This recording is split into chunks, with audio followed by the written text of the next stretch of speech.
வந்து பேரண்ட்ஸ் சொன்னே எனக்கு கொஞ்சம் சந்தோஷமா இருந்துச்சு.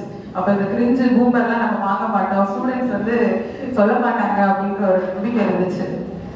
ஸோ இப்போ வந்து பேரண்ட்ஸ்க்கும் கொடுக்குறேன் ஸ்பீச் ப்ளஸ் ஸ்டூடெண்ட்ஸ்க்கும் கொடுக்குறேன். இதுல என்ன அப்படின்னா நிறைய பேரண்ட்ஸ் வந்து குழந்தைங்களை ரொம்ப பேம்பர் பண்ணி வளர்க்குறீங்க. அதுதான் நான் ஃபர்ஸ்ட் பார்த்த விஷயம். நான் ஹாஸ்பிட்டல்ல பார்த்த விஷயம். ஏன்னா எல்லாமே நீங்க உங்களை நான் பார்த்ததுனால உங்களுக்கு ஏற்ற மாதிரியே நான் சொல்றேன். பேம்பர் பண்ணி வளர்க்குறீங்க அப்படின்னா காலைல எந்திரிச்ச உடனே வந்து நான் ஊட்டி விட்டு எல்லா சின்ன சின்ன வேலைகளும் பேரண்ட்ஸ் தான் பாக்குறாங்க.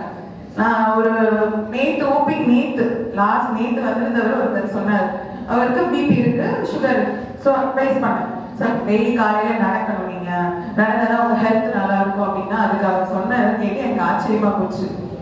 மேடம் நான் நடக்கணும்னு தான் நினைக்கிறேன், பட் காலையில எழுந்திரிச்சு பசங்களை நான் ஸ்கூலுக்கு அனுப்பிச்சு விடணும் அப்படின்னு சொல்றேன். சார் பசங்களை ஸ்கூலுக்கு அனுப்பிச்சு விடுவோம், நீங்க நடக்கிறது அவங்க 2 பேரும், நீங்க 2 பசங்களையும் நான் ஸ்கூலுக்கு அனுப்பிச்சு விடுறது காலையில எங்களோட முதல் கடமை அப்படின்னு சொன்னாரு. ஸோ அந்த மாதிரி காலையில 7 மணிக்கு 7:30 பசங்களை அனுப்பிச்சு விடுறது அம்மா அப்பாக்களோட கடமையாவே இருக்கு, கரெக்ட் தான். பட் உங்களோட ஹெல்த்தும் நீங்க பார்க்கணும். ஸோ விமன் நீங்க தான் வந்து உங்களை நீங்க மோட்டிவேட் பண்ணணும், உங்க ஹஸ்பண்டை மோட்டிவேட் பண்ண முடியும். நிறைய விமன்ஸ் அவங்க யாருமே செல்ஃப் கேர் பண்றதே கிடையாது. நாங்கெல்லாம் நடந்தது எப்படி மேம் நடக்கிறது, வெளியே போய் எப்படி நாங்க எங்களோட ஹெல்த்தை பார்த்துக்கிறது, இதுதான் நிறைய விமன்ஸ் சொல்றாங்க. விமன்ஸ் வந்து கல்யாணம் ஆகி குழந்தை வந்துச்சுன்னா அவங்களுக்காக மட்டும் படைக்கப்பட்டவர்கள் அல்ல. நீங்க எல்லாருமே இந்த பாட்டு போடுறாங்கல்ல, சிங்கப்பெண்ணை பாட்டு போடுறாங்க, சாதிக்க பிறந்தவர்கள் தான். ஏன் வந்து எல்லாரும் காலையில எந்திரிக்கணும், ஒரே மாதிரி வாழ்க்கையை வாழ்றீங்க?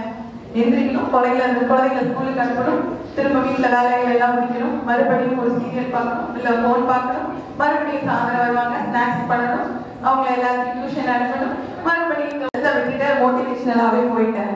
சாரி, ஹெல்த்தை பொறுத்த வரைக்கும் என்ன அப்படின்னா குழந்தைகள் வந்து நிறைய டிஸ்ட்ராக்ஷன் ஆகுறாங்கன்றது நிறைய கம்ப்ளைண்ட்ஸ் பேரண்ட்ஸ் இருந்து வருது. படிக்க மாட்டாங்க மேடம், அவங்க வந்து படிக்கிறப்ப வந்து வேற ஏதாவது விளையாட்டு சிந்தனைகளோட இருக்காங்க, வேற ஏதாச்சும் யோசிக்கிறாங்க, அந்த மாதிரி படிக்க மாட்டேங்கிறாங்கன்றது நிறைய கம்ப்ளைண்ட்ஸ் வருது.